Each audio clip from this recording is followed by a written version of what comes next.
এইটা মনে করো না তুমি অর্জন করছো, বরং আল্লাহ তোমার পৈতৃক অধিকারে জান্নাতের মধ্যে আদম আলাইহিস সালামের সন্তান হিসেবে তোমার জন্য মিরাজনামা নির্ধারণ করে রেখেছেন।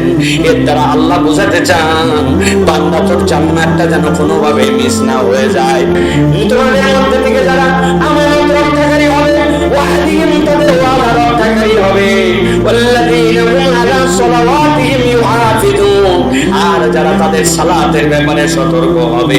কাজ করতে করতে সময় নাই, যোহরের নামাজ ঠেলতে ঠেলতে আমার মা বোনের আসর পর্যন্ত নিয়ে চলে যায়। মাগরিবের সময় ব্যস্ত ছিল, বাইরে ছিল, ঢুকতে পারে না, মাগরিবের সাথে এক করে ফেলতেছে। নামাজের ব্যাপারে তার কোনো সতর্ক নাই, নামাজ তাকে তাড়না দেয় না, তার ভিতরে অস্থিরতা তৈরি করে না। আল্লাহ বলছেন এরকম নয়, বরং এই মানুষগুলা যদি আমানতদার হয়, ওয়াদা প্রতিপালনকারী হয়, সালাতের ব্যাপারে সতর্ক হয়, আল্লাহ রাব্বুল আলামিন বলছেন উলাইকা হুমুল ওয়ারিসুন, আমি আল্লাহ বললাম এই মানুষগুলা হচ্ছে মিরাসনামার অধিকারে ওয়ারিস। কিভাবে মিরাসনামার অধিকারে ওয়ারিস? আল্লাহ রাব্বুল আলামিন আদম আলাইহিস সালামকে জান্নাতে সৃষ্টি করেছেন। জান্নাতে সৃষ্টি করার পর আদমকে জান্নাতের মালিকানা দিয়েছিলেন।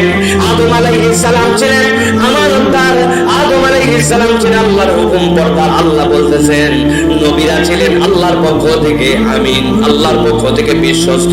আল্লাহ বলতেন আদমের সন্তান হিসেবে তুমি যদি ওয়াদা পালনকারী হও, আমানতদার হও, আর সালাত যদি আদায় করো, এইটা মনে করো না তুমি অর্জন করছো, বরং আল্লাহ তোমার পৈতৃক অধিকারে জান্নাতের মধ্যে আদম আলাইহিস সালামের সন্তান হিসেবে তোমার জন্য মিরাজনামা নির্ধারণ করে রেখেছেন। এর দ্বারা আল্লাহ বোঝাতে চান বান্দা তোর জান্নাতটা যেন কোনোভাবে মিস না হয়ে যায়। আল্লাহ রাব্বুল আলামিন বলেন আল্লাযীনা ইয়ারিসুনাল ফিরদাউসা হুম ফিহা খালিদুন।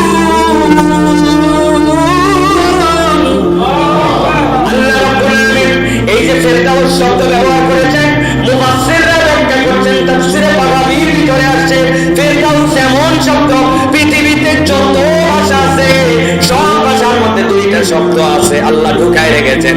এর একটা শব্দ হচ্ছে উফ, কি উফ উফ, আরেকটা শব্দ হচ্ছে ফিরদাউস। এটা পৃথিবীর যত ভাষা আছে সব ভাষার মধ্যে আল্লাহ